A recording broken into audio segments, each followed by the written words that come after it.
नमस्कार, न्यूज मंच देख रहे हैं आप और मैं हूं विशाल वैभव। बिहार सिपाही बहाली विज्ञापन संख्या 1/2023 की शारीरिक परीक्षा जो है अब अगले महीने शुरू होगी और ये परीक्षा जो है अगले 3 महीनों तक चलेगी और इसमें जो है 11 ट्रांसजेंडर भी शामिल है। इस पूरे मामले पर क्या कुछ कहा है केंद्रीय चयन भर्ती परिषद के जो अध्यक्ष हैं जितेंद्र कुमार, उन्होंने मीडिया कर्मियों से बात करते हुए इसकी पूरी जानकारी दी है। तो क्या कुछ उन्होंने जानकारी दी है, आप सुनिए जितेंद्र कुमार को। बने रहिए न्यूज मंच के साथ। न्यूज मंच के लिए विशाल वैभव, पटना। उसके बाद फिर मैं जो है आगे इस पर आऊँगा कि कब से हम ये आयोजित करने जा रहे हैं और कब से एडमिट कार्ड डाउनलोड किए जा सकते हैं।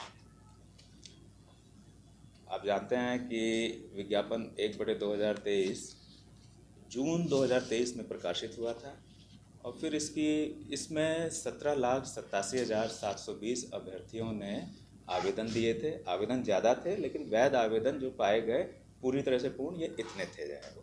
इनके लिए एडमिट कार्ड इशूड किए गए और अगस्त 2024 में 6 चरणों में परीक्षा संपन्न कराई गई थी। इस परीक्षा में टोटल अभ्यर्थियों ने भाग लिया 11,95,101 और इसमें से 511 अभ्यर्थी इन कारणों से इनके कैंडिडेचर निरस्त हुए कि या तो वे कदाचार या में जो है लिप्त पाए गए या फिर उन्होंने जो है अपने OMR और कुछ आंसर शीट और प्रश्न पुस्तिका आदि के जो है गलत नंबर भरे, चाहे जानबूझ करके या फिर जो है किसी और कारण से जो है। तो लिखित परीक्षा का मूल्यांकन के बाद 14/11/2024 को हम इसका परिणाम प्रकाशित कर चुके हैं, जिसके आधार पर जो हमारा मापदंड है कि जितनी रिक्ति है उसके आरक्षण कोटिवार 5 गुना व्यक्तियों को हमें शारीरिक दक्षता परीक्षा के लिए बुलाना है। तो इसके तहत हमने 1,07,079 अभ्यर्थियों को चयनित किया है शारीरिक दक्षता परीक्षा के लिए। इसमें पुरुष अभ्यर्थियों की संख्या 67,518 है और महिला अभ्यर्थियों की संख्या 39,550 है और इसमें ट्रांसजेंडर्स की संख्या 11 है। इन सभी में जो 1,07,079 हैं, इनमें 485 गृहरक्षक अभ्यर्थी और 433 स्वतंत्रता सेनानी के आश्रित भी शामिल हैं। ये सभी सूचनाएं हमारी जो पिछली सूचना प्रकाशित हुई उसमें भी शामिल हैं।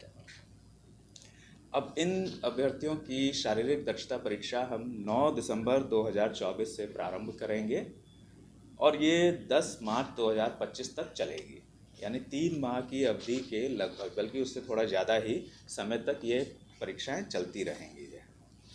और ये परीक्षा हम आयोजित करेंगे शहीद राजेंद्र प्रसाद सिंह राजकीय उच्च विद्यालय गर्दनी बाग में। प्रातः 7 बजे से ये प्रारंभ होगी और शारीरिक परीक्षा और उसके बाद फिर दस्तावेज सत्यापन के साथ ही ये समापन होगा उसके लिए। तो शारीरिक परीक्षा के साथ साथ ही अभ्यर्थियों के दस्तावेज सत्यापन का काम भी किया जाएगा। इसके लिए अलग से उन्हें कोई समय नहीं दिया जाएगा और ना ही कोई अलग डेट होगी। पैट के कार्यक्रम की सूचना हमारी वेबसाइट पर प्रकाशित की गई है और जिसे अभी आज के दोपहर के 12 बजे से अभ्यर्थी अपने एडमिट कार्ड डाउनलोड करना प्रारंभ कर सकते हैं।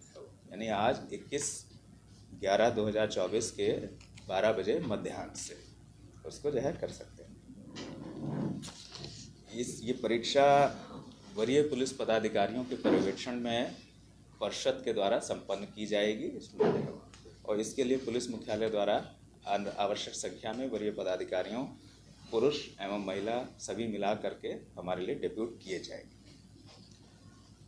पुरुष अभ्यर्थियों और महिला अभ्यर्थियों की परीक्षाएं अलग अलग दिन आयोजित की जाएंगी। ऐसा नहीं है कि एक दिन में दोनों को बुलाया जाएगा। एक दिन में पुरुष रहेंगे और पुरुषों की जब संपन्न हो जाएगी उसके बाद महिलाओं को हम बुलाएंगे। एक दिन में पुरुष अभ्यर्थियों को बुलाए जाने वालों की संख्या 1,600 रहेगी और महिलाओं की संख्या 1,400 रहेगी। तो 1,600 पुरुष अभ्यर्थियों को एक दिन में हम बुलाएंगे, महिला अभ्यर्थियों की संख्या 1,400 रहेगी। परीक्षा में भाग लेने से पहले सभी अभ्यर्थियों को शारीरिक या मानसिक रूप से स्वस्थ होने और जहां जिनके मामले में लागू हो, महिलाओं के जो है वो गर्भवती ना होने और इनके द्वारा किसी भी प्रकार के उत्तेजक, मादक अथवा प्रतिबंधित दवाओं के सेवन न करने का घोषणा पत्र भी लिया जाएगा। तो इन्हें ये घोषणा पत्र सभी अभ्यर्थियों को समर्पित करना होगा वहाँ पर। इस परीक्षा में दौड़ की, गोला फेंक की, ऊंची कूद की परीक्षाएं होंगी और इनके लिए मार्क्स प्रिस्क्राइब हैं कि कितना अचीव करने पर कितने मार्क्स मिलेंगे। तो वो सब विज्ञापन में प्रकाशित हैं, डिटेल में सभी जो है उनको सभी अभ्यर्थी उसका अध्ययन कर लें। जानते भी हैं क्योंकि समय से होता आ रहा है काफ़ी समय से, तो इसलिए सभी अवगत हैं, लेकिन फिर भी जो है वे पुनः उसका अवलोकन कर लें। पुरुषों की ऊंचाई और सीने की माप ली जाएगी और महिला अभ्यर्थियों की ऊंचाई और वजन की नाप ली जाएगी। इनके मापदंड सभी प्रकाशित हैं, उनको जो है वो देख लेंगे। और इन सभी इवेंट्स में यानी कि ऊंचाई वगैरह में भी जो मिनिमम मापदंड हैं उनको क्रॉस करने वाले ही सफल होंगे माने जाएंगे। दौड़ में, गोला फेंक में और ऊंची कूद में, इन सभी में अलग अलग पास होना होगा। ऐसा नहीं कि टोटल में पास होना है, हर एक के इवेंट में अलग अलग अभ्यर्थियों को पास होना। किसी भी एक इवेंट में फेल होने या असफल होने का मतलब है कि वे आगे के चरणों में भाग नहीं ले सकेंगे और वे बाहर हो जाएंगे। तो इसलिए सभी अपनी हर चीज़ के लिए पूरी तैयारी करें। दौड़ की जो कार्रवाई होगी और उसके जो समय का आकलन होगा वो कंप्यूटरीकृत पद्धति से होगा। पहले भी परिषद वैसे ही करती आई है। अभ्यर्थियों के पैरों में जो है वो एक चिप और जो है सेंसर के माध्यम से जो है इनका आकलन किया जाएगा। इसमें मानवीय हस्तक्षेप नहीं है और मानवीय हस्तक्षेप की गुंजाइश भी नहीं है कि उसमें कुछ हल्का फुल्का जो है मैनेज किया जा सके, वैसी कोई पॉसिबिलिटी नहीं है। और समय का आकलन मिनट, समय, सेकंड में, सेकंड के 1000वें स्थान तक आकलन होगा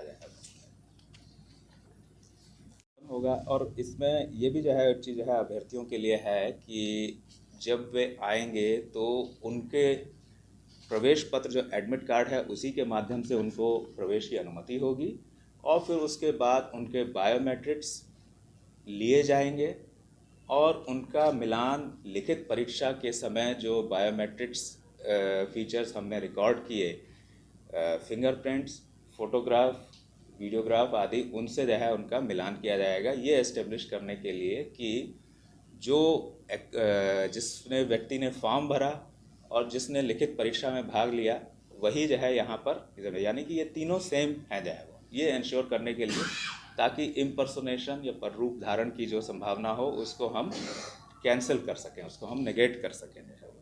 तो ये दौड़ के उस समय अगर कोई जो है इसमें नहीं मिलान होता है और पररूप धारण का आरोपी पाया जाता है तो इनके विरुद्ध जो है इमीडिएटली जो है भारतीय न्याय संहिता और अन्य जो कानून हैं उनके तहत कार्रवाई होगी।